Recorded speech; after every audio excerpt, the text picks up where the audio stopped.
Friends, rivals, brothers in arms. Separately, they're formidable. Together, they're a pain in the butt. Out of all relationships in fiction, male friendships have always spoken out to me the most. Maybe it's because it's always been a type of bond that I've cherished in my life. And I mean, hey, let's face it, there's just something about, something special about bromance, right?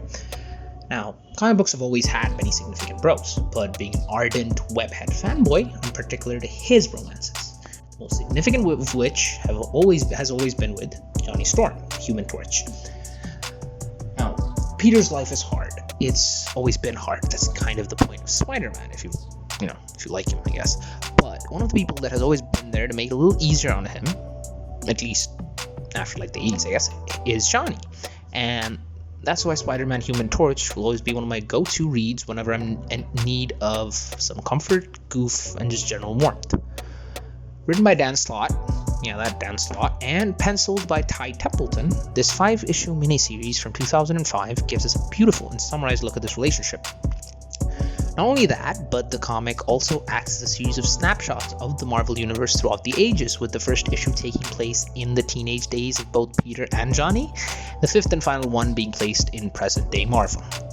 Well, 2005 present day, which was a much simpler and nicer time. Peter was still married to MJ, Ben Reilly was still remembered as a hero, there was no cinematic universe to siphon creativity, and we didn't have to deal with the atrocity that is Adam Boy Jr. Don't get me wrong though, I love the MCU and all that shit, but I'm still gonna keep bitching about Holland because it's funny, and I like being petty. Anyway, where was I? Alright, snapshots of the Marvel Universe, and all that shit, right? So, anyway, Spider-Man Human Torch is an in-depth look at this friendship that has been a mainstay in comics for more than half a century and has survived literally every dumb crossover, reboot, retcon, multiversal catastrophe that the Marvel writers would throw at them. Yes, the dialogue is witty, with the occasional bits of cringe that you can expect to come from Slott by now, but, to be honest, that's pretty excusable because when the book just does try to be funny, it's actually quite hilarious. Templeton's art is highly reminiscent of the Conway Romita Sr. era art and works really well, especially considering the first 2 issues take place during that era. This book is a great read that basically gives us a ride of Marvel throughout the ages and has appearances from pretty much everyone involved with both Pete and Johnny, including big names such as Doctor Doom, She-Hulk, and not to mention most of the significant ladies in both their lives.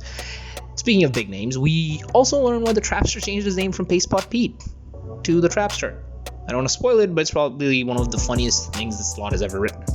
Hard to believe that Pastepot Pete is the same guy who framed Spidey for murder in that whole identity crisis bullshit, huh?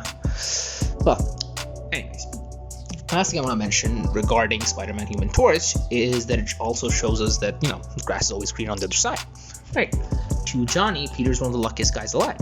Having a doting motherly figure like Aunt May, being a genius, a hotshot photographer, and having a conveyor belt of some of the hottest women in all of comic history. On the other hand, to Peter, Johnny Storm has it all, with his adoring fans, fantastic voyages into the unknown, and seemingly limitless financial support.